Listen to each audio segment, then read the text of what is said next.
वीर्यं करवावहै तेजस्विनावधीतमस्तु मा विद्विषावहै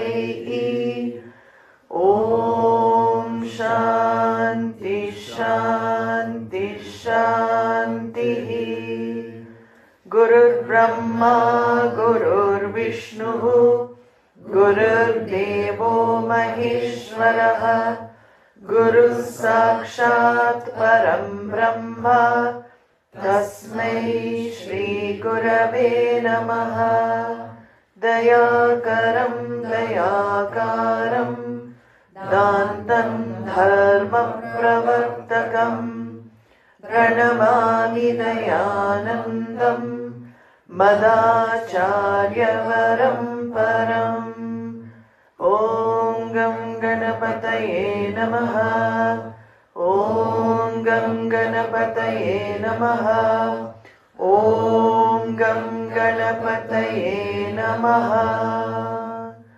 सदाशिवसमारम्भां शङ्कराचार्यमध्यमाम् अस्मदाचार्यपर्यन्तां वन्दे गुरुपरम्पराम् श्रुतिस्मृतिपुराणानाम् आलयं करुणालयं नमामि भगवत्पादं शङ्करं लोकशङ्करं शङ्करं शङ्कराचार्यं केशवं बादरायणं सूत्रभाष्यकृतो वन्दे भगवन्तो पुनः पुनः ईश्वरो गुरुरात्मेति मूर्तिभेदविभागिने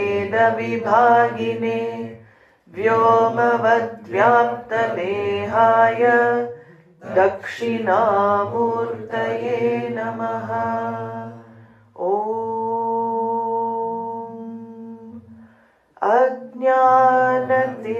अज्ञानतिमिरान्धस्य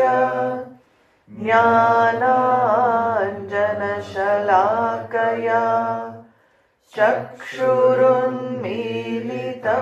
येन तस्मै श्रीगुरवे नमः तस्मै श्रीगुरवे नमः.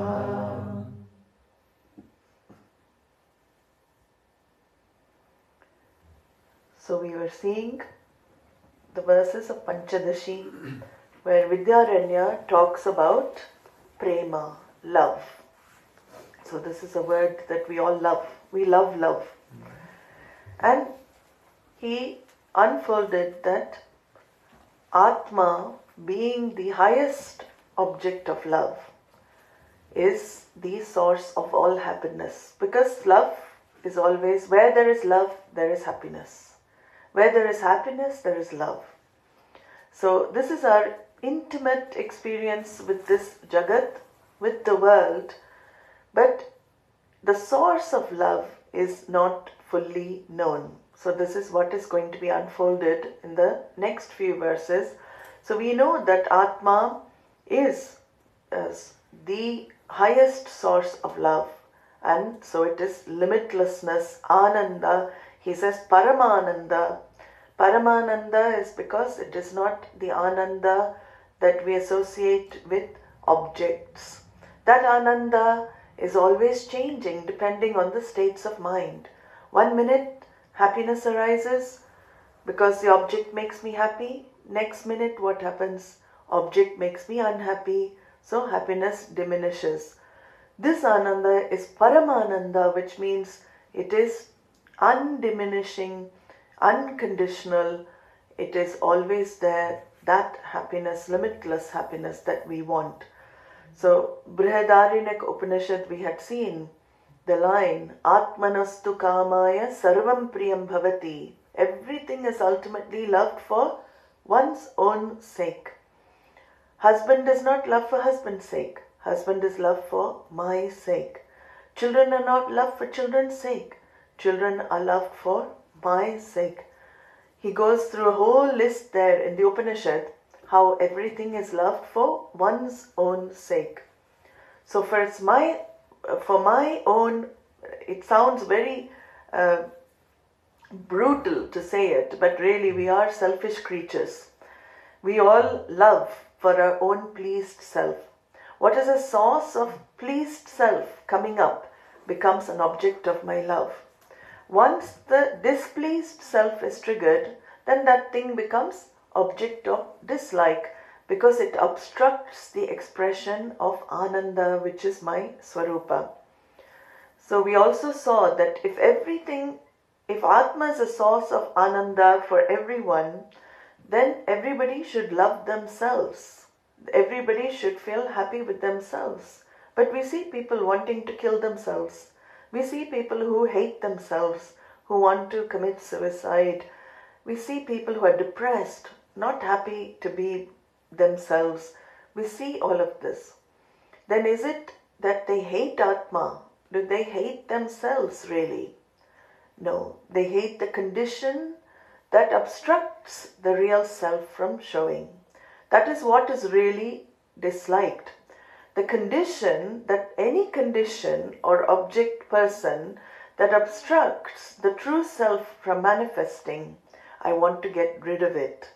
So mistakenly, people think that by removing, by hate, they don't like themselves.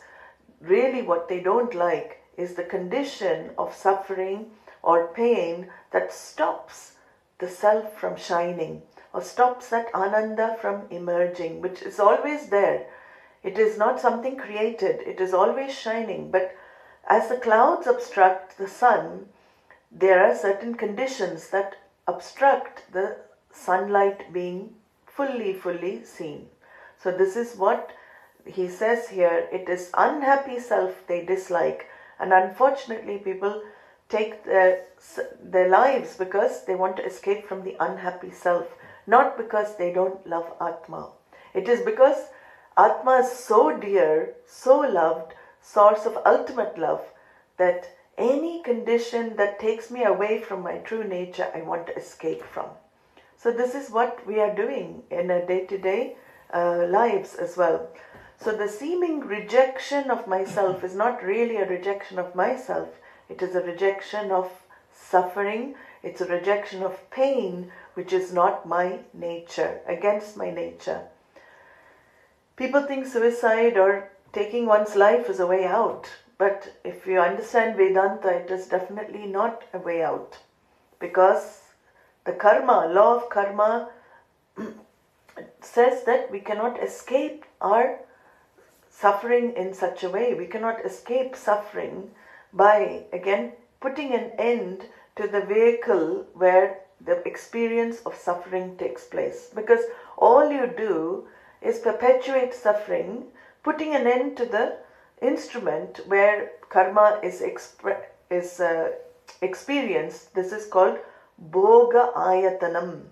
If you remember our Tattva-Bodha topics, the place of experience, Bhoga Ayatanam, is the physical body. And Bhoga Sadhanam, the means of experience, is the Antahkarana, the subtle body.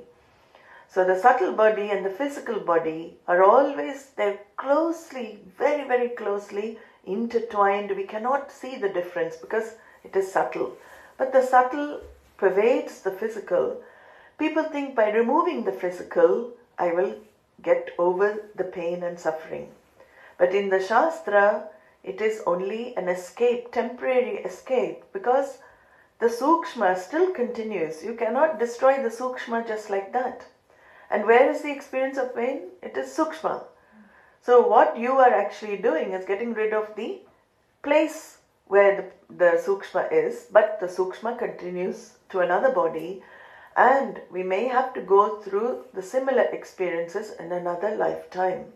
So I don't really escape from anything, but that is on the side. What I want to get rid of, though, is the pain. So given a choice, all will want to live. If somebody gives you a solution, I know how you can get out of your pain, your suffering. Will not any human being take that? They would take it up, which shows what?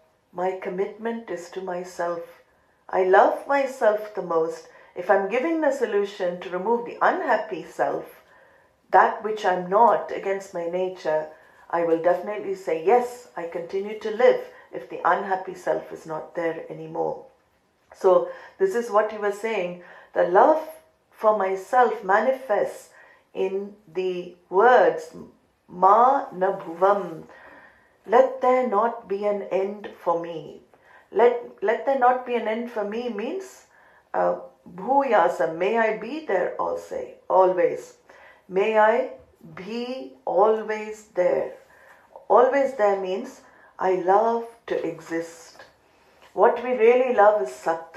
We love to exist. So I love Sat. So here he says that Sat, that Chit, which comes up as manifest consciousness, Sat is existence, Chit, I in my mind, as Atma lights up the mind, we saw that recognizing that I exist, I love to exist, I don't wish there to be an end for me, reveals what? Ananda. That it is Ananda that I want, limitlessness, timelessness, and this is what Vidyaranya has established. So he's shown that Atma is Sat and Chit and Ananda. Wherever there is prema, there is unconditional love, there is yourself. Yourself shines fully in unconditional love, Parananda. So love is happiness, Parananda. Parananda is prema, and that prema is Atma. That Parananda is Atma. Sometimes when we walk past, we can see, I don't know, but when we go past some kind of reflective surface, even a shop window, we're walking somewhere in a mall and we see our reflection in the shop window, many times we look back, we love to see ourselves. How do I look now? How do I look?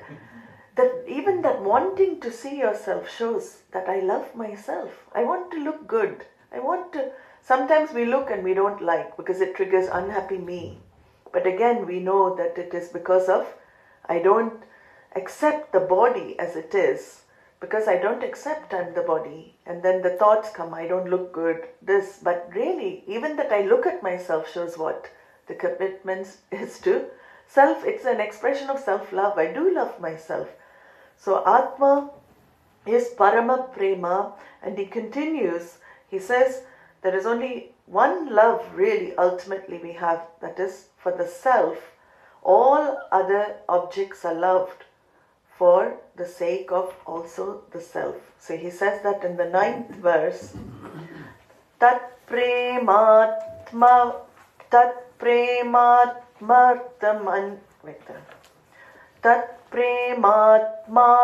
anyatra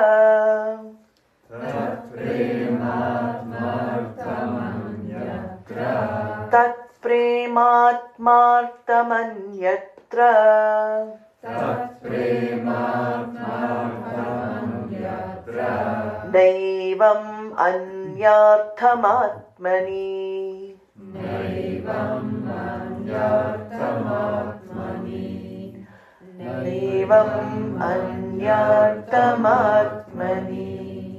Atastat paramam tena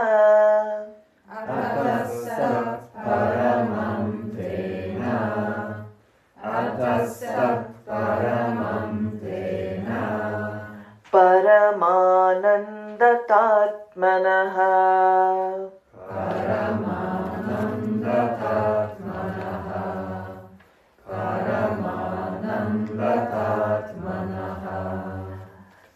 Whole verse, let us chant together.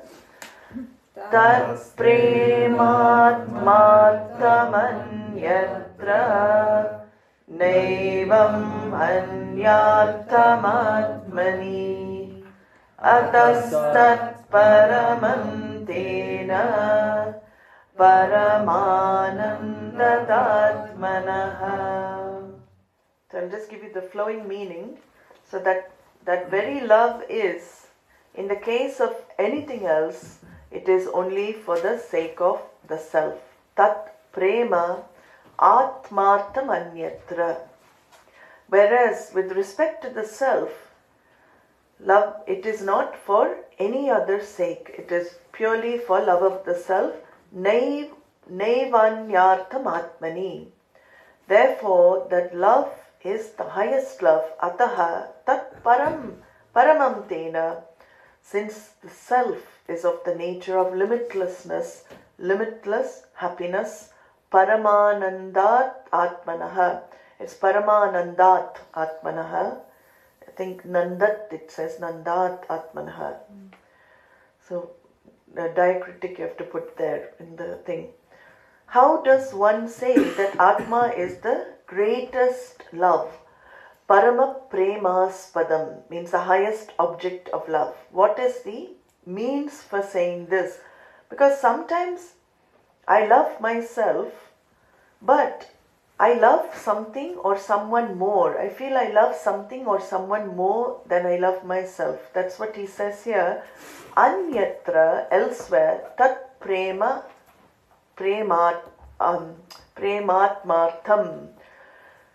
Whatever love is there for any other object, even though I feel I love that object more, that love is still, Shastra says, for one's own sake. It is still for the sake of the self. When I love my partner or I love my spouse, I feel I invest all my emotions, or I feel I expand myself to love something else. Children also, children become a source of great love. We expand the I to our children. So the Atma, actually, I expand to my child or the person who is very close to me. So the I extends further. We say extension of the I is your partner, your spouse, your child, or anybody that you feel you love more than yourself. But what you really love, even if you feel you love more than yourself, it is for the sake of yourself you love more. It is always for your own sake that love is expressed. Because what you really love, again he says, that prema is for the sake of oneself. What you really love is yourself. The commitment is to yourself. So if that person or that thing ceases to actually be a source of ananda, so obstructs your ananda, then love also diminishes. Many times love diminishes. We know this in our own experience. Maybe the highest form of unconditional love that we experience on this planet is a mother's love for the child. Because that love seems to be the highest form, expression of prema. Because that child comes from the body of the mother, so you feel it is part of me. It is part of me. So Atma is invested also in that child. This is where we have that very, very strong bond, especially parental bonds. But the ananda of the child, if the child is in ananda, I am in ananda. If the child is suffering, I am suffering. So everything that is happening to the child is happening to me. This shows what? I am in that child. My I thought extends to the that thought of the child. In fact, that is the erroneous mistake. Why? Because the child has its own I thought. You are just a vehicle to bring that I thought into existence. Swamiji used to say, we are co-creators with Ishvara. We are only instrumental in bringing that jiva into this jagat.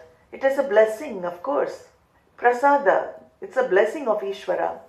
But that is why we develop more and more the feeling, I am managing trustee over this form. Managing trusteeship is different from ownership. When I am a managing trustee, I do whatever is necessary to help that jiva, to bring that jiva, into the right way. Give the value systems, my value systems I instill in that jiva. I allow the jiva to flourish and grow. But ultimately, is my I to be invested in that I all the time? No. Because ananda, Paramapremaspadam, one has to let the I live its own course of life. That is real unconditional love. Means what? I let and let be. I let and let Ishvara be. After a certain age, the jiva is empowered to make its own decisions. You have given the power to the jiva. You, as parents, have given the power to the jiva to make its own decisions, and it may be making the wrong decision. But that is Ishvara's, again, order. Maybe it has to learn in that way. Some life process has to be there for that particular individual.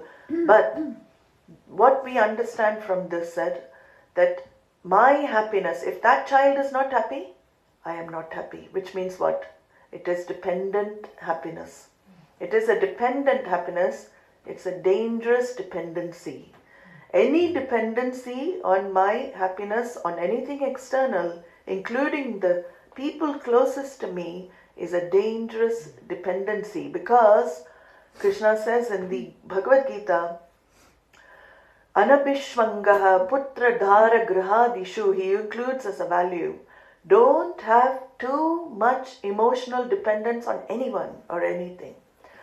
Not that we were not attached. We do get attached. But excessive attachment is something we have to learn to reduce. And the only way excessive attachment can be reduced is by making Ishvara number one relationship in your life. There is no other way. Every other relationship in our life is incidental. Incidental means coming and going, coming and going. However much we want it to last, it is coming and going. Even with our own children, we cannot control their lives. They are coming and going. Our own partners, spouses, coming, going relationship, however long we're together. The fundamental relationship that each individual has is only with Ishvara. Because that relationship starts from the moment you become manifest in this world, and it goes with you when you become unmanifest in this world. That's why it's called fundamental relationship, because we can never be apart. And that Ishvara is your own self. It is revealed as your own self. Your commitment ultimately is to yourself. Your relationship, your love, is actually ultimately for your own self. It sounds selfish, but it isn't really, because loving oneself fully is the ultimate expression of selflessness. When I love myself fully, then alone can I be totally selfless. Then alone will I not have agenda for anyone or anything in this world. So, although it sounds at the beginning very selfish to say you love yourself, it is not ahankara self we're talking about. It is Atma self. I am committed to my Ananda. So he says that here, if the love is really for the people and the objects and the situations of the world, that love should always continue and without conditions. But it does not. The love that we have for everything else is always conditional, and conditional love is not real love. It is a manifestation, a type of love, but it is not the real Paramapremaspadam that Shastra talks about. He says here, Atmani yat prema tat atmartham. My love for myself, though, is unconditional. The love I have for myself is unconditional, because anything I love to help me love myself. Listen to this line. Anything, people, situations, anything external, I love because it helps me to love myself. Actually the truth is, I am permanently in love with myself. What I really love is myself. I'm permanently in love, not with other things, because other things only help me love myself. So whenever something comes in my life that triggers the please me, it helps me love myself. When that thing displeases me, it becomes an obstruction to my love for myself. So I don't want it near me. I want to get rid of it. So this is the logic that he uses here. If I love myself unconditionally, I must be the source of unconditional happiness. There's no other source of, because remember, love equals happiness.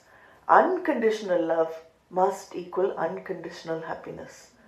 So if I love myself unconditionally, in fact, I must be the form of unconditional happiness. This is what the discovery of Vedanta is as well. He says, Na anyartham.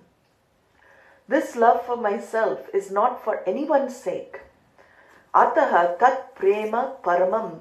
This love for myself is for my own sake. It is not for anyone's sake. It is for my own sake. That is why it is limitless, it is unconditional, and it is universal. Universal means everybody's love is for their own selves. That self, their own self meaning the one self, which is Atma. So that is called Paramapremaspadam. This is the meaning of Paramapremaspadam.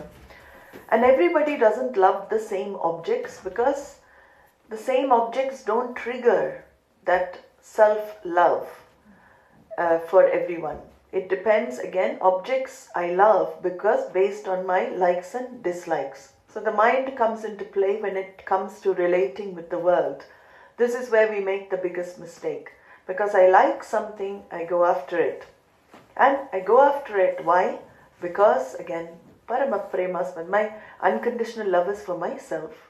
So that thing triggers the unconditional love. And I remember myself in that time, in the presence of that object. And I love, again, I love myself in that moment. But what do? We transfer that onto the object and say, I love you, I love this, I love that. This transference of the love for yourself onto other things is the cause, again, for our disappointments. It's the cause for our suffering. It's the cause for our pain, because it is a form of transference. And if you've studied some psychology, we know transference of feelings, emotions and everything. When the other thing doesn't meet our need, our demand, then love is gone. That's called conditional love. So it is really the likes that I have in my mind help me to discover love of myself.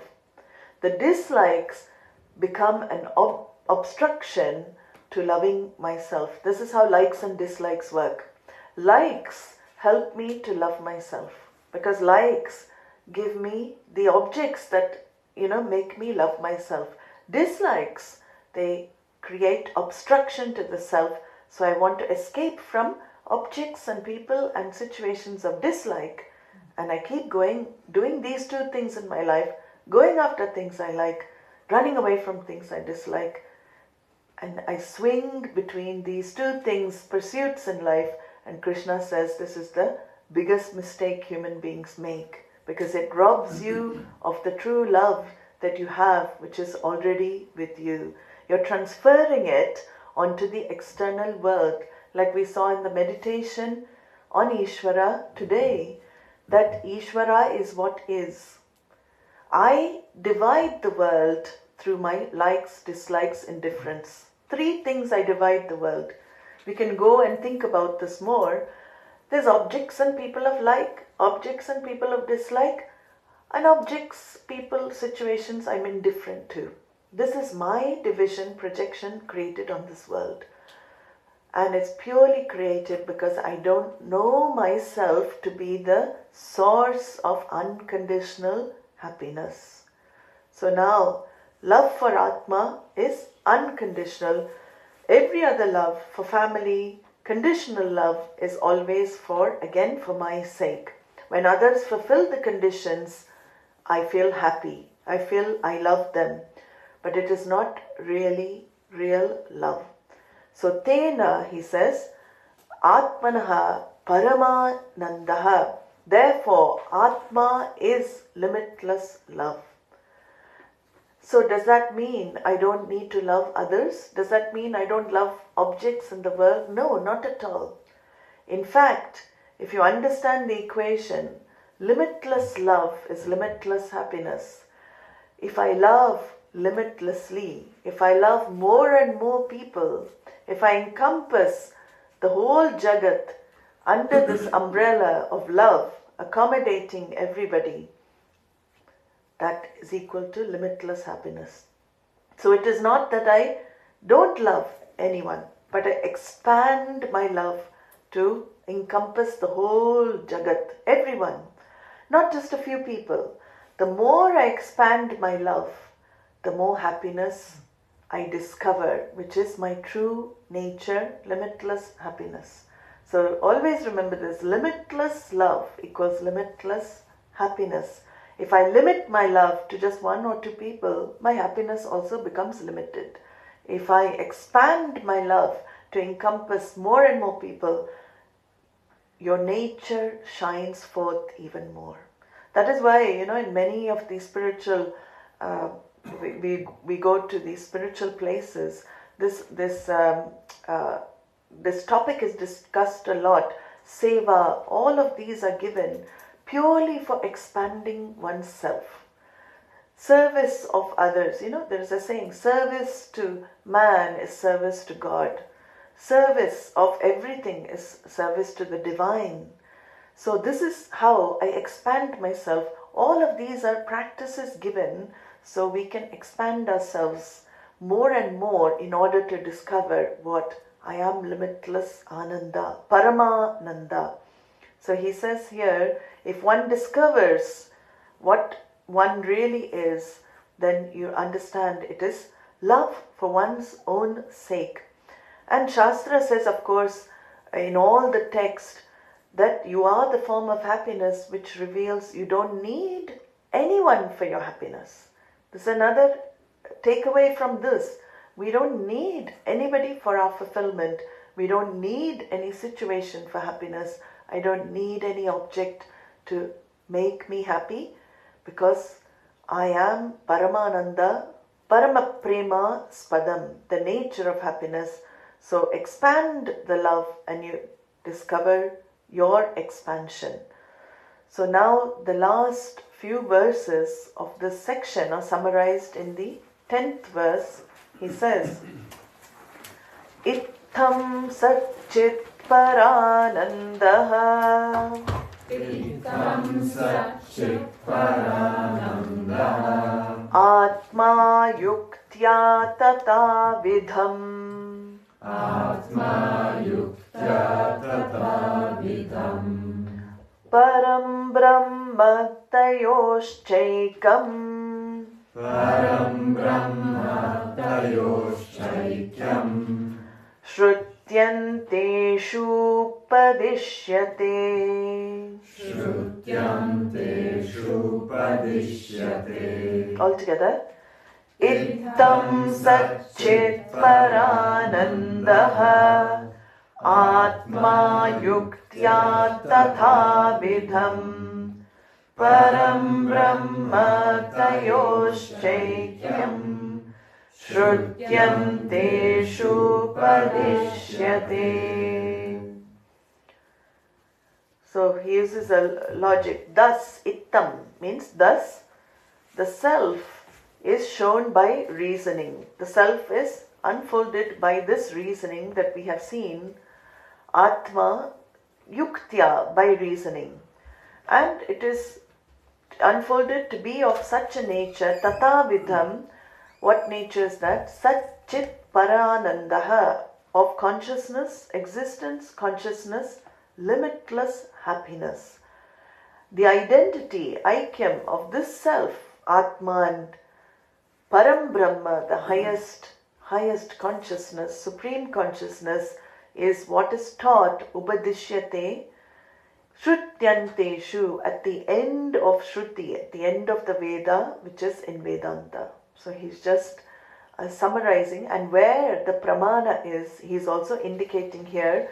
He says, Ittam Satchit Paranandaha. In this manner, Atma is revealed as existence, it is revealed as consciousness, and that existence, consciousness is equal to highest happiness. So as I said, we're not really interested in existence and consciousness. They sound good, but our main commitment is to Ananda. But all of this, my love, we have seen that what I really love is to exist. So what I really love is Sat. That's why Sat equals Chit. Chit helps me to recognize what I really am after. Chit is that manifesting through the mind, consciousness, and it helps me to recognize I love myself. What I really want is that Ananda. I want to exist forever. I want to live forever in some form or other. We don't like to have an end for us, right? No, I don't think in any culture or any religion, people like to have, like, this is it, Even though people have the idea that there is only one life and that's it, nobody really likes to think there is an end for me. We love to continue, we love to be. So here, Ittam Satchit Paranandaha, he says, Atma iti yuktya. With the help of logic, this has been established. We have seen the logic in it. Shastra unfolds the Atma, the self, as Paramahamsa, the highest object of love.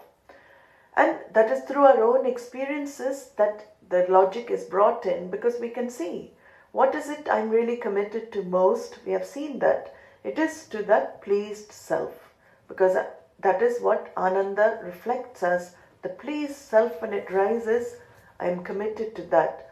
And that Paramahamsa, we saw with logic, it has to be equal to this highest form of love, which is limitless love. But now he brings in here this Atma, Param Brahma also is the same nature. So my relationship, why does it help to know this? Satchit Paranandaha, revealing the oneness of both here, the nature of myself as Satchit Paranandaha is the same nature of Brahman. Brahman on the macrocosmic level, Atma on the microcosmic level.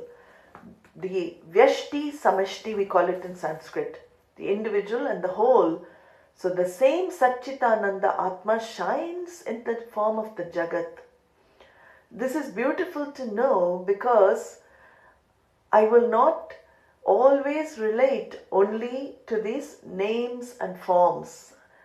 Once I understand this truth, behind all names and forms, what is it that shines? It is my own self alone. And it is a very profound thing to understand, because if I am the form of Satchitananda, everything in the universe is in the form of Satchit Paranandaha, then when others are happy, whose happiness is it? It is your very own happiness. Whatever is happening for others in this world, it's also happening for me. So things like jealousy, envy, all of this get reduced if you understand this fact. Any happiness I see in the world is non-separate from my happiness. Same Satchitananda here is the same Satchitananda in everyone, everything. Whichever mind Ananda expresses through, whichever mind Ananda comes through, it is my Ananda. That is the wise person's experience while living in the external world. If I limit my happiness to my mind, that limited happiness, then I will always be comparing myself with others. I will always have this, no. And also feel, why are others happier than me? Why am I not happy? I've lived very, well in my life. I've lived alongside Dharma. I've followed all the universal values. I've lived an ethical life. Then why am I unhappy? Everybody else seems to be happy. That thought, all of that is reduced, because you see, there is no other there. Satchit Ananda, he says here, Atma iti yuktya. With the help of the logic, which is Shruti Anukula, which means along with Shruti, it is there. If you understand this truth, what I am, Satchitananda, so is Param Brahman. that highest reality that is manifest as the Jagat is also Satchit Ananda. And that highest Jagat pervades everything, pervades even the objects of dislike. This may be very difficult to hear, but Brahman pervades also the objects I don't like. Yeah, maybe I don't get on with my mother-in-law, but sorry to say, Brahman pervades her also.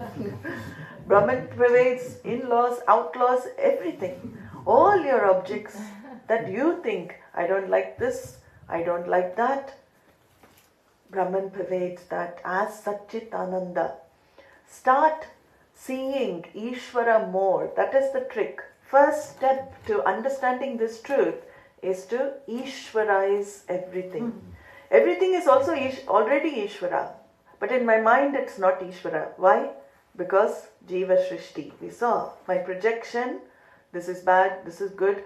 My projection of duality, these pairs of opposites are there, but I label things good, bad.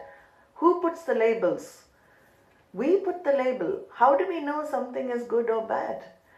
What is bad in one moment can turn out to be good in the next. What is good in one moment cannot turn out to be the opposite. Everything, if we understand, is just is. That's the way things are. So Swamiji, Puja Swamiji often used to say, take out this labeling, categorizing mind. This labeling things, putting things in boxes, because we always like to put things in boxes, easier to deal with people and things if I put them in a box, This one is like this. No, take the labels off everyone. Because soon as I start labeling, I restrict that embodiment of Satchitananda to name and form. I restrict the world to names and forms as soon as I start labeling the world. So this is a good exercise. As soon as the mind has a certain dislike for something, watch. No, that object is Satchitananda. Mind dislikes the object is the object source of dislike? Source of dislike for you and maybe a few more people. But the same object is not source of dislike for everybody, right? Which means what? No single person or object is a source of dislike for everybody universally. So, dislike belongs to the mind and not to the objects of the world. It is my coloration of the world that leads to my perception of the dark and light, all of this. My coloration of the world leads to my experience of the world. I don't like tarantulas. I don't like spiders. But if some spider crawls on me, I don't like spiders. But there are many people who collect spiders. They let spiders and snakes crawl all over them. You see people like that. They love. It is not the poor spider's fault, is it? The spider is the way it is. That's with anything in the Jagat. The object or the person is the way they are because of Ishvara's order. So you can Ishvarize other people as well. When people you feel, trigger you or they irritate you, look at that person as an opportunity to remove your irritation. Because it is not that person's fault. It is your irritation you have to deal with. Problem is, I want to change the person because they irritate me. I want to change others so they fit into my likes. That's all we're doing. I want to change others so they match my likes. At the same time, what are others doing? They want to change me so I match their likes. Whole Jagat is trying to change each other to match our likes and only our likes. We're trying to match our likes and dislikes. There's things I dislike about you. You should be like this. Why? Because I want you to be. Look at that. You should be like this. When you ask somebody to be in a certain way, ask yourself why. Why do I want somebody to be in a certain way? Because you want them to be that way, so you don't resist them. You don't like that resistance because they trigger. When you resist something, then displeased self is triggered. You don't like that. So please be like this. I don't like you to keep the toilet lid always up. the toilet becomes a big source of, I've heard in many families, why do you keep the toilet seat up? Put the toilet seat down, even tiny things. Why? Because my like is for toilet seat to be down. Small things like this. We want people's behavior to change. We want their personality to change. We want everything about them to change, especially the people close to us. It's very easy to love the whole of Iceland because I don't know them. I can love whole jagat of people I don't know. But I find it so difficult to love the people close to me because I want them to be different to suit my like. This is where we can begin. No, I accept you as you are. I accept you as you are because you are Ishvara Shrishti for me. That is how I Ishvaraize. It is given. The people given in your life for you to grow. So Ishvaraize. See that my demands on the other are not for the other's sake. See, what Shastra is saying is true. It is for your own sake. You want the world or people to be different. Once you start seeing this more and more, you will definitely discover more and more inner freedom and more joy in just loving and being who you are. Without agenda, without demand. And in fact, that is what we all want. But that only comes when I start Ishvarizing the whole world. That is the first step. More of Ishvara, less of me. And I understand my true nature more and more. So with that, we will see more in the afternoon session. Hari Om Sarve Bhavantu Sukhinah Sarve Santu Niramayaha Sarve Bhadrani Pashyantu Ma Kaschit Dukkhavag Bhavet Asato Ma Sadgamaya Tamaso Ma Jyotirgamaya Mrityorma Amritam Gamaya Om Purnamadah Purnamidam Purnat Purnamudachyate Purnasya Purnamadaya Purnameva Vashishyate Om Shanti Shanti Shanti Hari Om Shri Gurubhyo Namaha Hari Om